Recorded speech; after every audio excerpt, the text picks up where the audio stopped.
अस्सलाम वालेकुम students, welcome back to my channel. Students कैसे हैं आप सब? उम्मीद करती हूँ कि आप सब खैरियत से होंगे।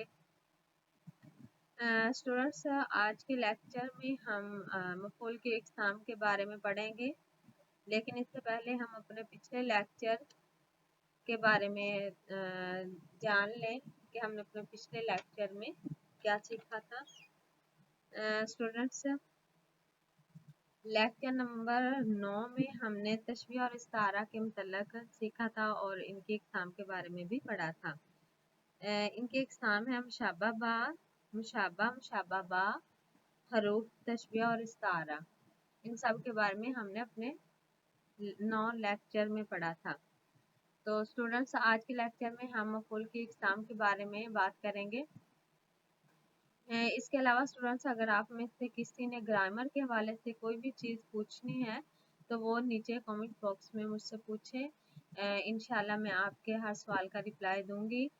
स्टूडेंट्स इस तरह हमारा ये सिलसिला भी चलता रहेगा।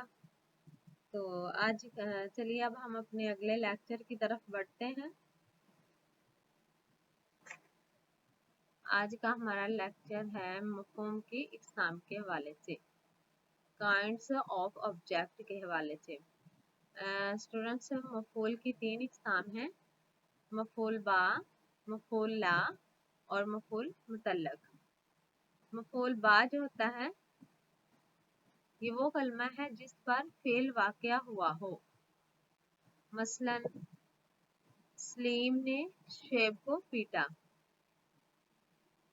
इस जुमले में शेब जो है वो मफूल बा है, यानी इस पर फेल वाक़या हुआ है। सलीम ने क्या किया है? इसको पीटा है। तो फेल के पहले क्या या किस लगाने से जो जवाब मिलता है वो मफूल बा कहलाता है।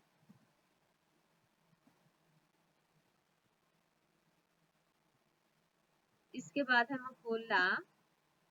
मफूल ला वो कलमा होता है जो फेल के सबब के तौर पर वाक़या हुआ हो। जैसे खालिद स्कूल में पढ़ने के लिए गया। इस जुमले में पढ़ने के लिए क्या है? मफूल ला है। तो यानी खालिद स्कूल में गया, किस मकसद के लिए? पढ़ने के लिए गया। जो फेल के सबब के तौर पर वाक़या हो उसको हम क्या कहते हैं? मफूल ला कहते हैं। इसके बाद है मफूल मुतल्लक। मफूल मुतल्लक वो हासिल मस्दर है जो बतौर फेल मफूल फेल के साथ इस्तेमाल किया जाता है। जैसे वो बहुत बुरी चाल चला। नीचे की मिसालों में हम मफूल बा, मफूल ला और मफूल मुतल्लक के बारे में जानेंगे। वसीम ने फाइज को बुरी मात दी। ये मफूल मुतल्लक है। इसमें क्या हुआ है कि मफूल फेल के साथ इस्तेमाल किया गया है। इसके बाद है वो बाजार में खेलने गया। इसमें बाजार जाने का मकसद बताया गया है कि वो खेलने गया है। तो ये क्या है? फेल मफूल ला है। नीचे की मिसाल में जाकर ने शेर को मार डाला। अब शेर पर फिर वाक़या हुआ है तो ये क्या है? मफूल बा है। ये मफूल बा की मिसाल है। ये जो ऊपर हमने इन तीनों के बारे में फ़र्क जो जाना है इसके बारे में इसको अच्छी तरह समझ लें स्टूडेंट्स। आपकी आला तालीम में इनसे आपको बहुत मदद मिलेगी। स्टूडेंट्स उम्मीद करती हूँ कि आप मफूल के इक़साम के बारे में मुकम्मल तौर पर जान गए होंगे, लेकिन इसके अलावा भी अगर आपको समझ नहीं आई तो आप नीचे कमेंट बॉक्स में मुझसे ज़रूर शेयर कीजिएगा। तो आज तक के लिए इतना काफ़ी है। मुझे इजाज़त दीजिए। अल्लाह हाफिज़।